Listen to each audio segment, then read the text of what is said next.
Okay, so let's talk about how screwed up the last week has been.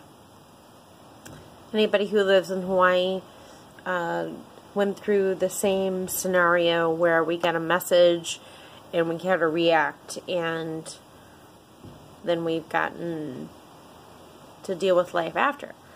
So I got that message, and I was woken up out of a dead sleep.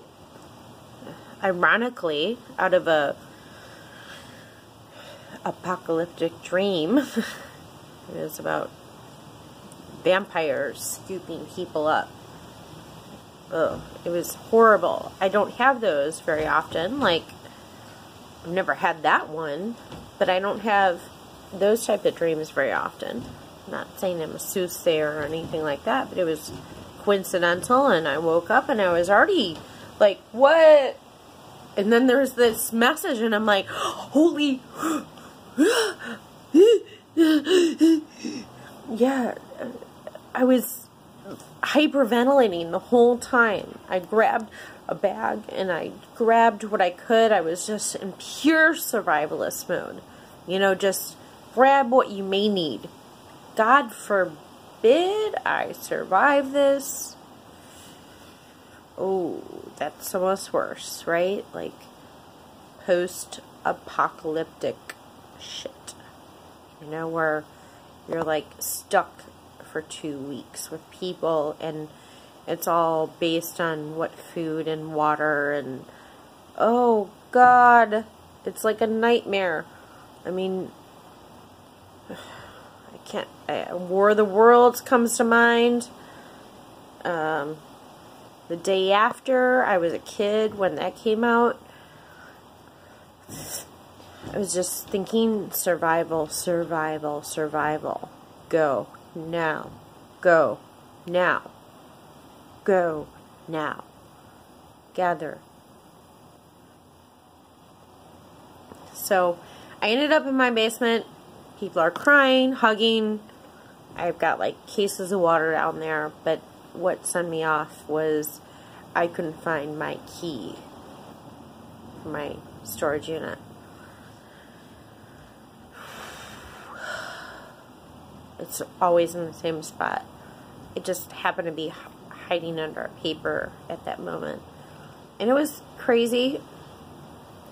And thank God there was some word that it was not real. It was a mistake, and that is the best news you can get. And then the moment after, you're like, oh my God, fuck you. Are you serious? You just sent me into this crazy...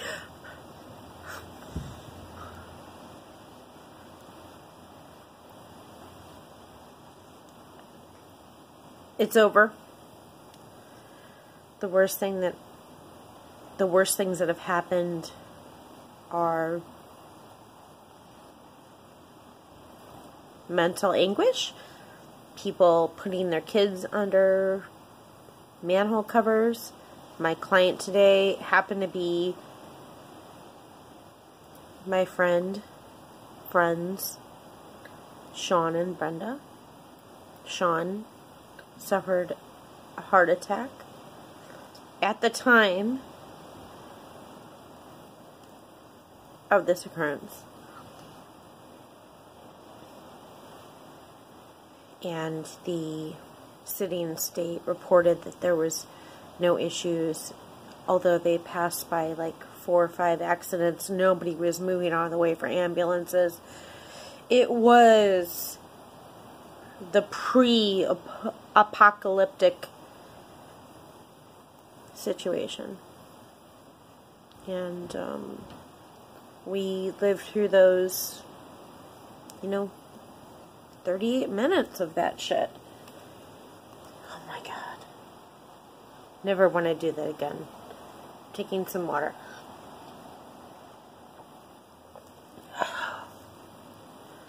Never, ever want to go through that again.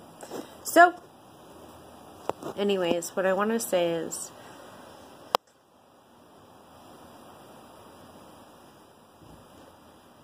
this was difficult.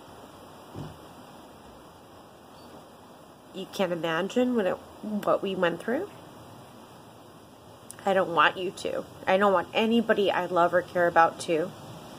I called my father, and he started to laugh at me, and actually that made me feel a little calm.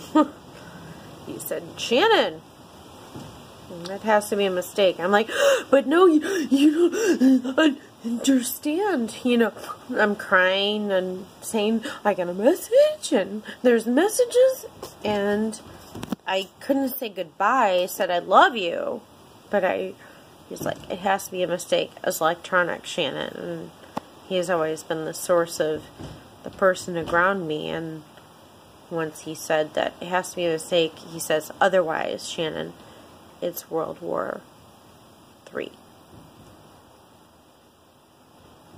There'd be so much death and destruction. There would be so much radiation in the world, and the air, and everything, and what am I going to be, a martyr? Am I going to be part of that, you know, small population of a couple million that dies so we can get this insane character out of the world? It doesn't make sense, none of it. But anyhow, just wanted to say, I just wanted you to see with the face of a person who goes through a told death experience feels. I'm grateful. I'm happy. I love. Just like I always have loved. I'm a bit damaged. Cried for an entire day on Tuesday. But I'll come through it, and I really expected I'd be stronger. That's part of, I'm upset. But I did react. I did react well. If anybody was going to survive, it was going to be me. You know, with my pizza cutter. I had a pizza cutter. Oh, yeah. I slice you. I slice you good. Anyways, to my friends out there who have been going through what I have, take care. And to my friends that didn't, understand that we had issues.